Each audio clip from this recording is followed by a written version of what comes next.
Hello friends, आपको स्वागत है हमारे चैनल फैक्ट्स रिवील्स में। दोस्तों, आज हम आपको स्पेस के बारे में कुछ जानकारी देने वाले हैं। दोस्तों, आज हम जानेंगे अंतरिक्ष क्या है, इसका खोज कब और कैसे हुई थी। तो आइए शुरू करते हैं। अंतरिक्ष विज्ञान का जन्म किस देश में और किस समय हुआ होगा, इस विषय पर सभी विद्वान एकमत नहीं है। प्रारंभ में यह केवल निरीक्षणात्मक रहा होगा, लेकिन क्रमशः वैज्ञानिक स्वरूप पाकर वह वर्तमान में खगोल विज्ञान बन गया। इस विद्या का चरम उत्कर्ष मिस्र के पिरामिड द्वारा लगभग ईसा पूर्व 2500 वर्ष पूर्व स्थापित हुआ था। प्राचीन काल से ही मानव ब्रह्मांड के बारे में जानने के लिए प्रयत्नशील रहा है। सभ्यता के प्रारंभिक काल में पृथ्वी से आकाश की गतिविधियां को देख पाना संभव नहीं था, किंतु लंबे समय तक इन आकाशीय पिंडों की गतिविधियों को देखकर प्राप्त निष्कर्षों की सहायता से मानव ने पुरानी मान्यताओं को गलत साबित कर दिया है। खगोल शास्त्रियों ने विश्व के सामने कोई नए सिद्धांत और परिकल्पनाएं पेश की है।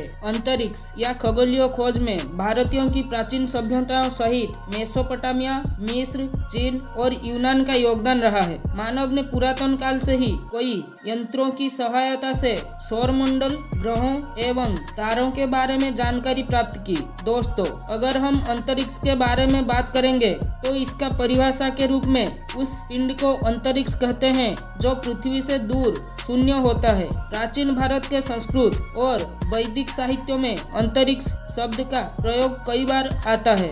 वैदिक साहित्यों में इसका अर्थ तारे, सूर्य और भूलोक के मध्य के भाग को अंतरिक्ष कहा जाता है। वेदों में इसका प्रयोग हवा और पृथ्वी के साथ देखने को मिलता है। इस तरह प्राचीन भारतीय ग्रंथों के अनुसार अंतरिक्ष में वायुमंडल को भी सम्मिलित कर सकते हैं, मगर आधुनिक परिभाषा में अंतरिक्ष में वायुमंडल को इसके अंतर्गत नहीं माना जाता है। परंतु हाल जो भी हो, अंतरिक्ष का आकार इतना बड़ा है कि जिसकी हम कल्पना भी नहीं कर सकते हैं। खगोल विज्ञान के मुताबिक स्पेस एक 3D अर्थात त्रिविमय क्षेत्र है, जिसकी शुरुआत पृथ्वी के वायुमंडल की समाप्ति से होती है। यह उस ऊंचाई पर है जहां से कोई भी ग्रह पृथ्वी की सीमा में बिना गिरे स्वयं को अपनी कक्ष में बनाए रखते हैं। अभी तक प्रमाण के आधार पर ऐसा ज्ञात हुआ है कि पिरामिड के निर्माण के संबंध तारों की दिशा और गति को जानने के लिए किया गया था। गीजा के महान पिरामिड का ध्रुव तारे की सीध में होना इस बात का प्रमाण है। मिस्र और चीन की खगोल इतिहास स्पष्ट रूप से ज्ञात नहीं हो सका है। फिर भी चीन में खगोलीय ज्ञान की शुरुआत ईसा पूर्व 6ठी शताब्दी से आंकी गई है। संपूर्ण एशिया के लिए चीन खगोलीय विज्ञान बहुत महत्वपूर्ण था। वैज्ञानिक का विचार है कि विश्व में सबसे पहले तारों की तालिका चीन में ईसा पूर्व 4ठी शताब्दी में तैयार हुई थी। इसी आधार पर पश्चिमी अंतरिक्ष विज्ञान का प्रारंभ यूरोप के यूनान में संभव हुआ। भारत के खगोलविद भी अंतरिक्ष की जानकारी प्राप्त करने के लिए प्राचीन काल से ही प्रयत्नशील रहे हैं, जिनमें प्रमुख रूप से आर्यभट्ट, बराहमिहिर, भास्कराचार्य द्वितीय आदि है। आर्यभट्ट भारत के महान खगोलविद थे, जिनकी मान्यता थी कि पृथ्वी गोल है। इन्होंने पृथ्वी स्थिर नहीं है इस बात को ईसा पूर्व 5वीं शताब्दी में ही बता दी थी। पृथ्वी के घूमने के कारण हमें लगता है कि तारे उदय और अस्त होते हैं। उन्होंने पृथ्वी की परिधि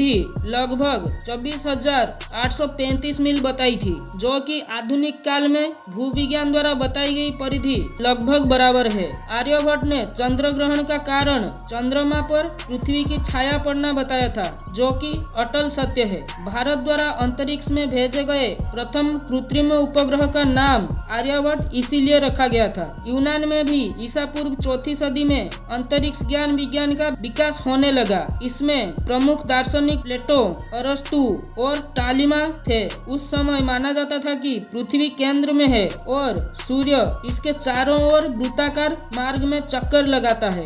यह धारणा 16वीं सदी तक बनी रही, जिससे कोपरनिकस ने गलत साबित कर दिया। पृथ्वी की सही परिधि का आकलन इराटोस्थेनेस ने ईसा पूर्व 3री सदी में किया था। भारत के प्रसिद्ध खगोल शास्त्रियों में भास्कराचार्य द्वितीय प्रसिद्ध हैं। इनका जन्म 1114 ईसा में हुआ था। इस विद्वान ने मात्र 36 वर्ष की आयु में सिद्धांत सेरेमनी नामक ग्रंथ की रचना की। उनका मानना था कि पृथ्वी गोलाकार है तथा अपने गुरुत्वाकर्षण के कारण सभी चीजों को अपनी ओर खींचता है। इससे स्पष्ट है कि भारतीय खगोल शास्त्रियों ने पृथ्वी के घूर्णन तथा परिक्रमण आदि का प्रतिपादन न्यूटन से कई सदियों पूर्व ही कर लिया था।